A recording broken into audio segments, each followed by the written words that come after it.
Is Toronto a city in decline? Look, it's a question people have been asking for decades. So why does it feel more urgent now?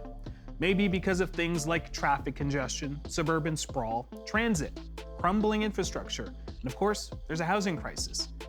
And those all have ripple effects on the rest of the province. Experts often point to one core issue. Toronto doesn't really get to call the shots. It has to accept decisions made by Queen's Park and Ottawa, and the city has very few options for raising more money without raising taxes. So, what will it take to turn things around? And are we willing to make those decisions? This is The Rundown.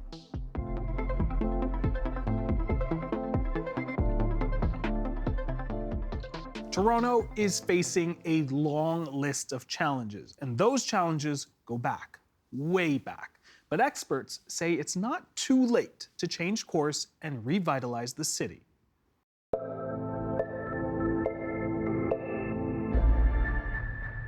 Anne Golden is a public policy analyst and co-editor of the upcoming book, Saving Toronto, 10 City Builders Tell Us How. And co-editor Ken Greenberg is an urban designer and principal at Greenberg Consultants. Great to have you both. Ken, great to have you here in studio, and great to have you on the line. And I'm going to start with you. Your book opens with the line, Toronto is in trouble. Is Toronto no longer a city that works? It is in trouble. We used to be seen as a kind of New York run by the Swiss. And now we're seen as a city that you can't get anywhere that you want to get to. You can't afford to live here. And everything seems to be breaking down. Now, of course, that's an overgeneralization, but it is a city that's got huge problems. The infrastructure deficit, when we wrote the book, it was around $44 to $45 billion estimated. I noticed that FCM now puts it over $60 billion. So you're looking at impact on productivity, you're looking at social costs. So there are a lot of challenges in Toronto. We wrote the book as a wake-up call because we know that we can do better. We have the answers, we think, and this book is intended to get people to realize we need to change our direction. All right, with that, I want to read a blurb from the book's introduction. You both write, in times of great uncertainty, when things go awry, cities are the fundamental repositories of culture, identity, and innovation. Places where faith is kept, where spirit is kindled, and where values that we cherished are preserved. It is our belief that certain events in this particular troubled time have only upped the ante around the challenges we are identifying and the urgent need for solutions. The success of Toronto as a city and city region becomes even more important as a bulwark of Canadian distinctiveness. As our cities go, so goes the nation. Ken, what specific challenges are you talking about here? Well, the ante has been upped by the situation we find ourselves in with the US, for sure. And there is a challenge to our way of life, to everything that Toronto represents. So just take our basic slogan, diversity is our strength. We are probably, with all of the difficulties that we experience, and they're real, we're living in a country that doesn't have an anti-immigrant party, which every European country does, and certainly the US is being governed by an anti-immigrant party.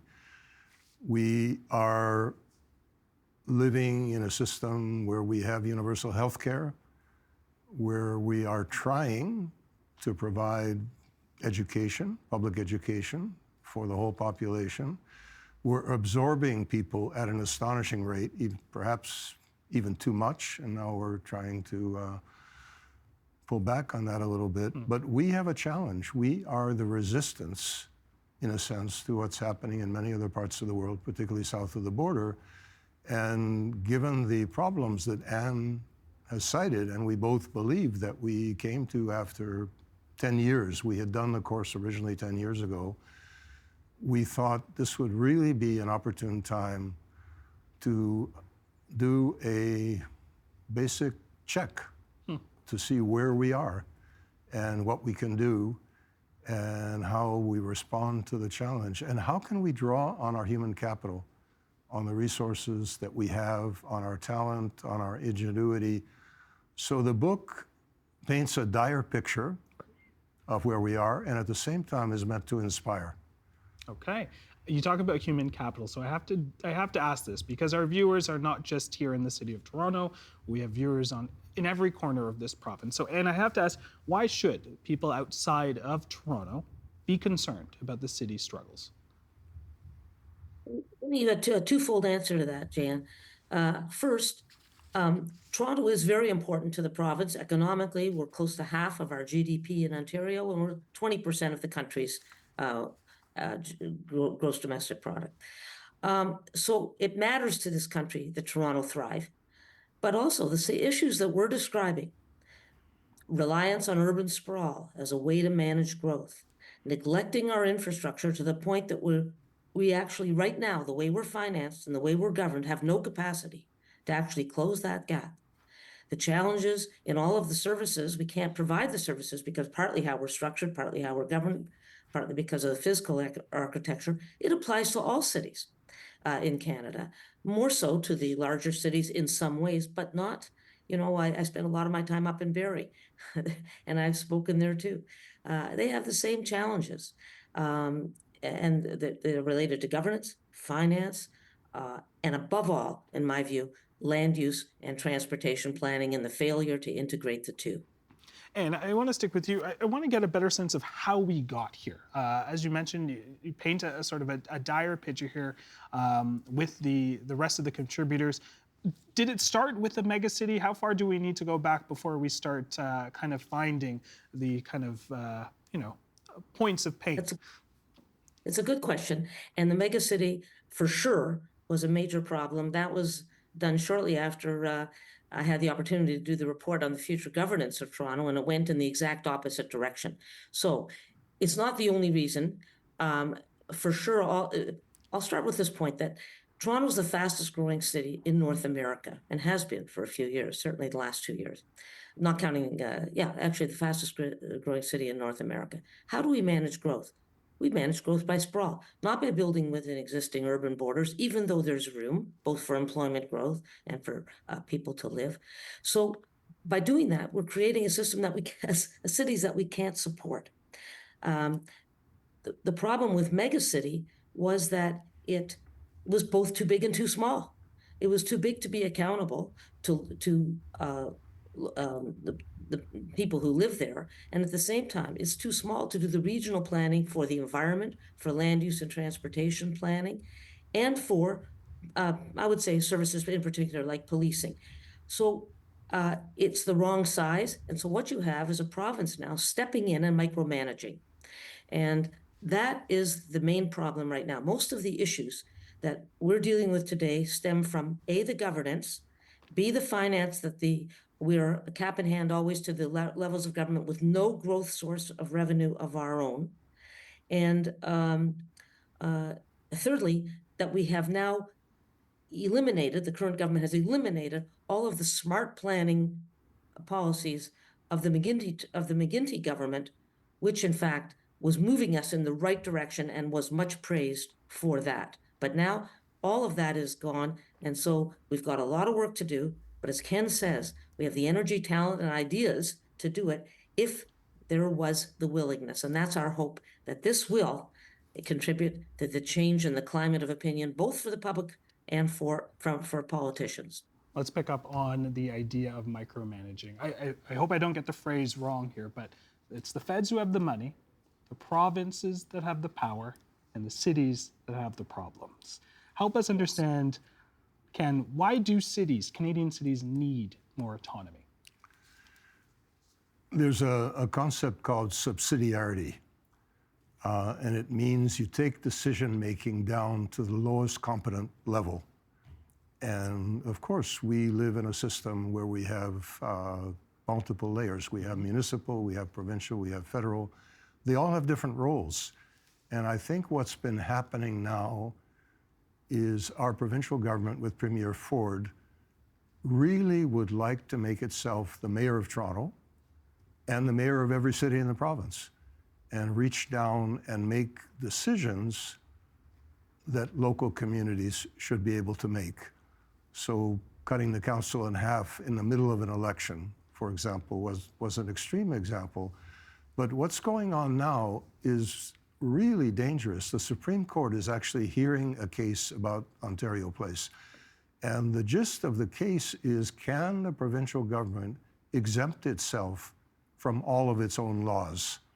And I just heard this morning that an additional example of that is the Premier wants to remove all of the environmental considerations, all the environmental laws in place over the issue of the expansion of the island airport to accommodate jets. And what happens when you do that is you lose the ability for social cohesion, for people to believe that they have some say to shape their own destiny. And for a city of over 3 million people to not be able to have planning legislation that's effective, to not feel that major environmental concerns can be dealt with scientifically, not just based on political whims of the day, that things like heritage can be entirely dispensed with. This is really problematic, and when people don't feel that government is listening to them or they have anywhere to go, then they become cynical, they become fatalistic, and you'll hear people say, I don't care who gets elected, they're all going to do the same thing anyway, and it's not going to help me. And I think it's really important for cities and towns, I would apply this to smaller areas, to have, you know, that phrase in the American Revolution, no taxation without representation, and the Boston Tea Party. Well, we're there now. We're in a situation where vanity projects that we have nothing to say about are getting approved for untold billions of dollars. And we have a provincial government that's saying, we don't have to follow our own laws. I want to add another layer of government. Ken had brought it up first. And let's talk about the US administration. When I started reading this book, I thought, you know, we would be talking a lot about Toronto's issues, but I heard Donald Trump, or read Donald Trump's name a few times in the book. And I am curious, what effect is the threat from the current US administration having on cities like Toronto? Well, in terms of the culture and the kinds of decisions that are being made, I just want to build on one point. Ken is absolutely right. It undermines trust. Without trust, people cannot work together to make decisions, and that's absolutely critical. Now, what happened to two things with the Trump, and we've written about this. For one thing, I believe that the culture emanating from the current leadership in America has emboldened the kind of decisions that I've referenced, like overuse of MZOs, ministerial zoning orders, economic zones. In other words, giving ministers or cabinet undue power. But the second thing is, on a very specific note, all of the chaos around tariffs very much affects Ontario from its economic standpoint. On the one hand, we're looking at a global picture of AI doing we know not what with the job picture, but likely not good. And at the same time, you've got tariffs really hurting business, and in particular small businesses, which are the dominant form of business. So both in terms of the economic context and in terms of the political cultural context, what's happening south of the border is really affecting us. And, you know, part of Canadian resilience must be a focus on the cities. To go back to the point you said, Jeyan, as go cities, so go our nations. Ken, I want you to add on to that, but I want to push back a little bit with these special economic zones. Is there not some benefit to the economy when we see this? I know that there's concerns about, you know, laws and environmental impacts, but overall, this is to get the economy going in some regards. Is there not No, absolutely. And we have the same thing at the federal level. We have a similar bill. But the question is, what do you do with the bill? It's kind of like the notwithstanding clause in our Constitution. You don't want to have people just overriding everything and putting very useful legislation aside and taking away the ability, for example, extending the runways and the noise and the frequency of the jets, just to stick with that example, is going to extraordinarily disrupt Toronto Harbour. And I don't think people realize that Toronto Harbour, as a place of recreation, as a place of enjoyment of nature, or the islands, and at the other end, it's going to extend all the way over to Ontario Place. So there should be an opportunity for people to see what is being proposed and to look at issues like the impact on the environment. And the same applies, for example, in northern communities in Ontario. Right. Yes, the Ring of Fire, perhaps, but you want to understand what the implications will be.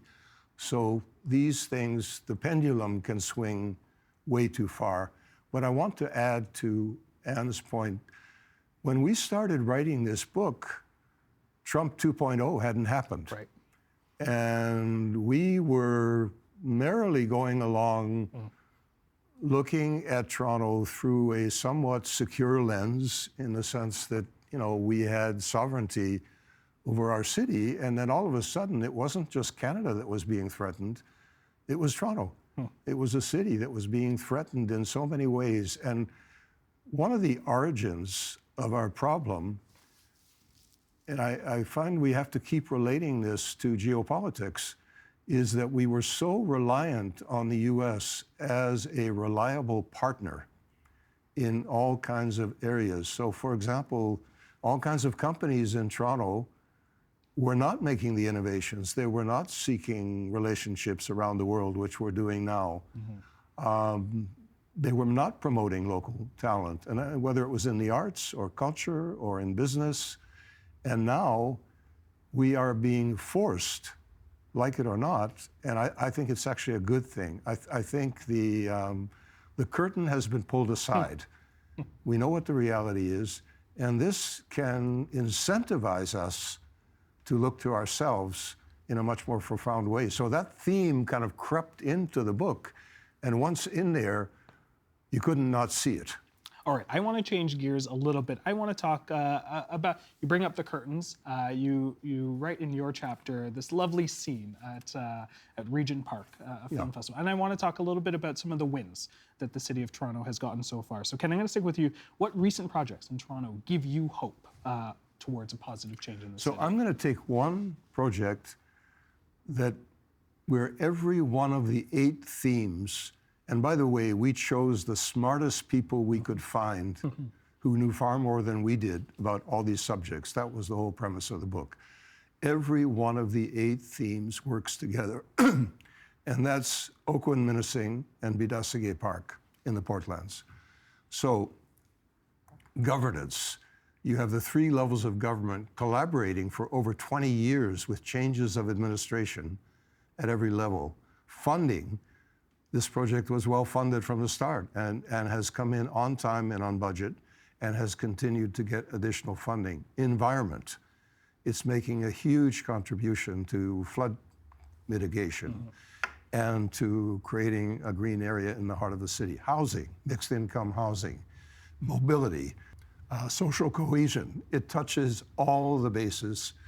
And what it demonstrates, and that was one of the reasons I brought it up in the last chapter, we know how to do this. We know how to do it as well as anybody in the world when we put our minds to it and when we have the right resources. Ken, Anne, we're going to have to leave it there. I really appreciate your insights on this. Hopefully, Toronto can learn a few things from this book. So I really appreciate it. Thank you. Thanks very much.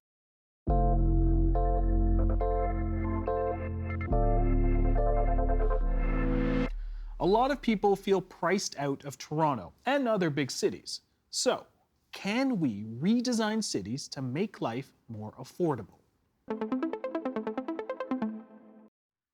Antonio Gómez-Palacio is a partner and chair at Dialogue, a multidisciplinary design practice, and he joins us in studio. How are you doing, sir? I'm doing very well, Jeyan.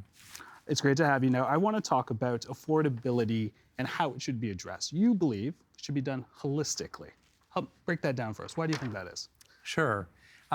I look at it even in the way that my wife and I made decisions over the course of our lives, and certainly in the way that most families and kitchen tables are having the discussion. We don't look at it in silos, right? You're trying to make a whole series of bills, ends meet at the end of the day. So you're trying to pay the rent or the mortgage, you're trying to pay for transportation, for food, and all of these other aspects all together. So whereas absolutely we need to be looking at affordability of housing, we're also simultaneously have an affordable transportation crisis. We have a crisis on affordability on a number of different fronts. So ideally, we're, as policymakers, as city builders, as governments, we actually break out of those silos and start to think about all of the different aspects that affect affordability in a household. So break that down for me. Let's talk in practical terms. What does that look like? So the average Canadian over their entire lifespan spends 29% of their entire disposable income on their house. At a certain point, that could be 60, 70% when you have a mortgage, but different at different times. But they spend 19% on their car. They spend 11% on just the utilities and the running the house. So if I, as an architect or as a city builder, can design a place where somebody doesn't need to own a car or own the second car, right, and the utility bills can be diminished, I will have a very direct impact on household income. And all of a sudden, what might have been an unaffordable house becomes affordable. So families, as I say, aren't making decisions in silos. So why would we as city builders start fracturing all the ways in which we think? Help us use sort of how cities have been built before, help us inform how we can sort of build better in this case. Absolutely. And here is where we actually have some great examples. Frankly, most of the cities where our grandparents and great-grandparents came from, right, were walkable. Yep. They were able to walk to school. How many kids today walk to school, right? They went to the groceries, and they lived in very compact and succinct life forms, right, and cities. After the Second World War, we invented machines, and we had cars, and we started to build roads, and there was this sense that we could accumulate stuff, right, and we could build our way into all kinds of very luxurious lifestyles. Not surprisingly, that has resulted in unsustainable cities, right? We can't sustain that level of infrastructure. And for households, it's become unaffordable. So we need to bring the pendulum back, right, to more compact, more mixed use, more walkable, so that we can have great quality of life and great lifestyles without the need to build so much infrastructure and without the need to accumulate so much stuff. Is there a city right now in this country or in this province that you look at that is doing it right, that is doing it like how you are wanting cities to approach things? Absolutely, and many of them have the good bones. We're in Toronto right now, and there's some great bones in there. And when my wife and I arrived here 28 years ago, we didn't have two pennies to rub together. So we were having to make the tough decisions that many people are making. And after a few years, my son, we were expecting my son is coming along, and we discovered that the only way in which we could afford the house where we wanted to live was if we committed not to owning a car for 10 years. And we've been a car-free household for 28 years. And how much money we have saved, but that was a balancing act. And different families are making different decisions all the time. And we were able to make a great life in Toronto, and we picked where we lived and these aspects to be able to have that lifestyle. Different people will make different choices. And the city, and this is a great thing about cities, can afford to create options for people. The trick is, in other parts of the city as well, people don't have options. Public transit is not really an option, right? Being able to walk your kid to school is not really an option. So there's great corners in the city, and there's areas that we could definitely improve upon. I want to have a better understanding of what have governments gotten wrong over the years. When we talk about sort of, urban sprawl and building better cities, over the past couple of years, we've heard a lot about, the green belt and wanting to develop those places. Those can be costly, as we know, with sort of having to build the infrastructure from the ground up. But what have governments gotten wrong over the years from your view? In some instances, expediency has gotten in the way of good long-term planning. Right? Good cities are planned on 100-year, on 1,000-year type of horizons. Why? Because people made decisions 100 and 200 years ago that we're living with the consequences of today. So, for example, carving out chunks of the greenbelt in order to supply more housing, if that comes along with the need to build a tremendous amount of infrastructure to supply that housing out in those areas, and then it creates a lifestyle where people need to drive long distances in order to get there, we may create the illusion of providing affordable housing in the short term. In reality, we're just expanding on a very expensive form of city building and a very expensive lifestyle for people. So yes, many governments have gotten it very wrong in many instances. We're also now building around transit centers. We're building in some key areas. So in the midst of all the wrong, there's also some great things that are taking place. Obviously, in the midst of all of this, we do have a housing crisis. We do have a cost of living crisis. I want to have a better understanding. How could your approach have an immediate impact? Because I think that's, when we talk about having this long-term plan, but people do want results now. It doesn't happen necessarily like that. But how could your approach have an immediate impact on people's lives and finances? Yeah, so we need to change the policy.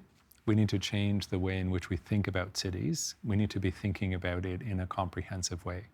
And at the same time, we need to help families who are trying to balance all of these things out, right? So if we're trying to do affordable housing, which we absolutely need to do, and at the same time, we're building some affordable means of transportation and creating access to affordable recreation and services in these kinds of things, if we can just make a 5% dent in each one of those and a 10% dent, then we're tackling what those bills that show up at the kitchen table from a variety of different perspectives. So one particular family, we may not be able to tackle the housing, but if we've tackled the transportation or access to healthy food, right, or creating other aspects, it means that by approaching the problem from a multi-pronged perspective, we have a much greater ability to have an immediate effect on families. Antonio, we are going to have to leave it there. This is not the first time or the last time that we're going to have you on the program, of course. You are going to be joining us throughout the rest of the season to talk a little bit more about what design can do for us in this province. Jen, it was a pleasure, and thanks for tackling such an urgent issue.